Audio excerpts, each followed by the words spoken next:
En 2 minutes, de me donner quelques axes forts de votre programme, qu'est-ce que vous allez répondre? Je vais avoir plus de temps, normalement, parce que nous avons un programme très ambitieux. Comme je venais de le dire, le président Khalifa veut restaurer déjà les fondements de la nation et réformer l'État. Ça, c'est notre premier axe, parce que la première infrastructure dont un pays a besoin, c'est d'être déjà une nation.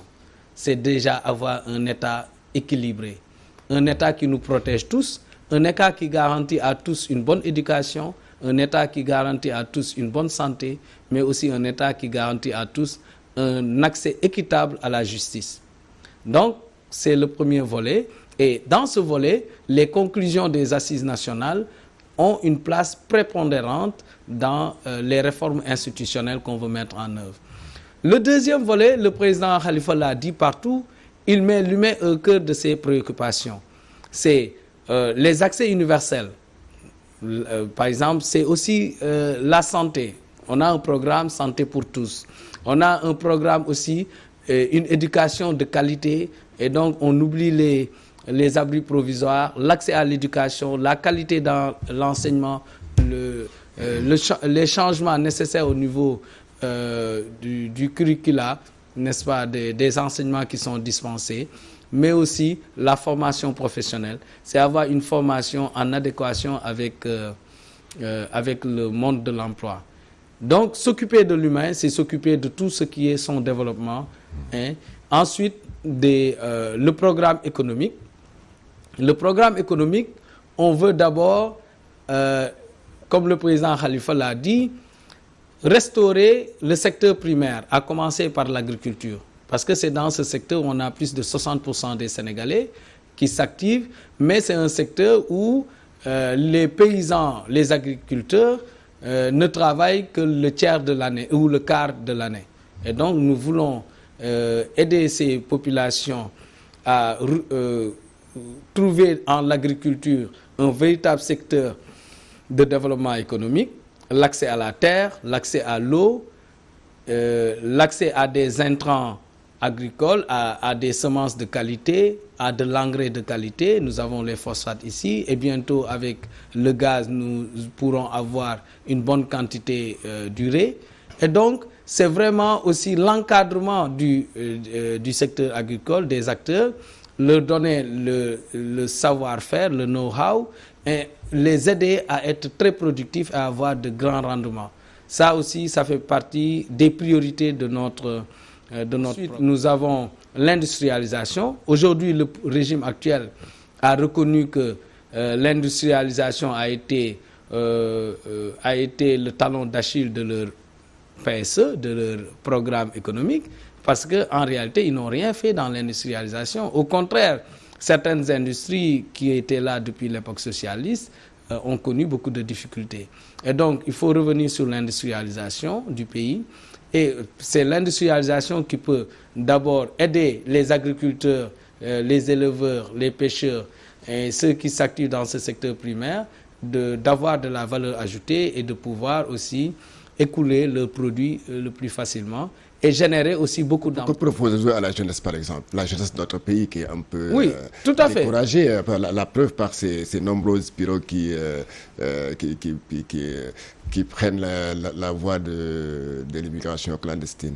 Vous savez, c'est une problématique transversale. C'est pour ça que j'ai commencé par les domaines qui prennent en charge la question de la jeunesse. D'abord, c'est une bonne éducation, une bonne formation et une bonne santé. Donc, il faut prendre en charge ces secteurs-là comme il faut. Maintenant, comme j'ai dit, les secteurs productifs de l'agriculture, du secteur primaire et les secteurs de transformation comme l'industrie, c'est ça qui peut générer de l'emploi. L'emploi, on ne le décrète pas. Un gouvernement ne peut pas se lever. D'ailleurs, c'est pour ça qu'ils ont échoué dans toute leur politique d'emploi. Vous arrivez au pouvoir, vous dites je vais créer 500 000 emplois. Qui crée ces 500 000 emplois? Un gouvernement ne peut pas créer des emplois. Il peut créer l'environnement économique qui génère ces emplois. Et malheureusement, ils n'ont pas su prendre le taureau par les cornes. Et donc, ils ont inversé tout. Et ils ont mis des administrateurs dans les agences en charge de ces questions d'emploi. Ils ont mis des politiciens pour la plupart qui n'ont pas eu à travailler de leur vie en dehors du champ politique Et vous leur dites, créez-moi de l'emploi pour ma jeunesse. Des gens qui n'ont pas de l'expérience. Ils ont fait de ces appareils des appareils politiques. Ils recrutent leurs militants et leurs proches. Et donc, c'est pour ça que le régime a échoué. Et c'est pour ça qu'aujourd'hui, les jeunes prennent les pirogues pour aller à l'immigration clandestine. Mais nous, quand on arrive, on va remettre ces secteurs productifs, ces secteurs qui génèrent de l'emploi et la forte agenciarisation, c'est une chose à remettre en question, à revoir en fond et en comble, et permettre d'avoir des agences très efficaces pour aider à l'insertion. C'est ce qu'il faut dire, l'insertion des jeunes qui ont déjà une formation, qui sont déjà qualifiés et qu'il faut aider dans leur insertion professionnelle. Vous semblez même dire que ce régime-là a un bilan très négatif. Vous savez, tout ce qu'on dit a de la valeur en fonction de la personne qui le dit aussi. Ce n'est pas juste la connaissance, mais c'est l'attitude de la personne qui le dit. Le président Khalifa, depuis qu'il est dans le champ politique, il ne donne pas des promesses. Il fait et les gens découvrent. Quand il a géré la mairie de Dakar, il a transformé la ville de Dakar. Il a mis en place des politiques que les Sénégalais n'avaient jamais vues. Il avait mis le lait à l'école, il a commencé à aider les écoles, les écoliers pour avoir des uniformes. Il a commencé le projet de pavage. Et d'ailleurs, c'est un projet que l'État commence à amplifier dans toutes les villes du Sénégal. Ça veut dire que c'était une véritable vision. Et dans sa vision pour mettre en place ces pavages, c'était de créer des usines de pavage à Dakar. Et ces usines allaient aider des jeunes à avoir de l'emploi. Et aussi avoir des promoteurs, des jeunes qui se constituent en groupe et qui forment leur propre entreprise, gagner des marchés dans la ville pour pouvoir mettre en place ces pavages. Donc c'était utile pour l'emploi et c'était utile pour la ville. Et aussi, il avait un projet très ambitieux de faire le parking souterrain. Et c'est l'actuel candidat de Benno Bokk Yakaar qui était ministre des Finances qui avait bloqué ce... Vous vous rappelez l'histoire de l'emprunt obligataire de la mairie de Dakar. Et pourtant, le président Khalifa Sall, quand il mettait en place ses projets, il n'avait pas parlé sur tous les toits aux Dakarois que je vais faire ceci, je vais faire cela. Il l'a simplement fait. C'est ça notre différence. We do what we commit and we commit what we will do. C'est comme le disaient les Anglais.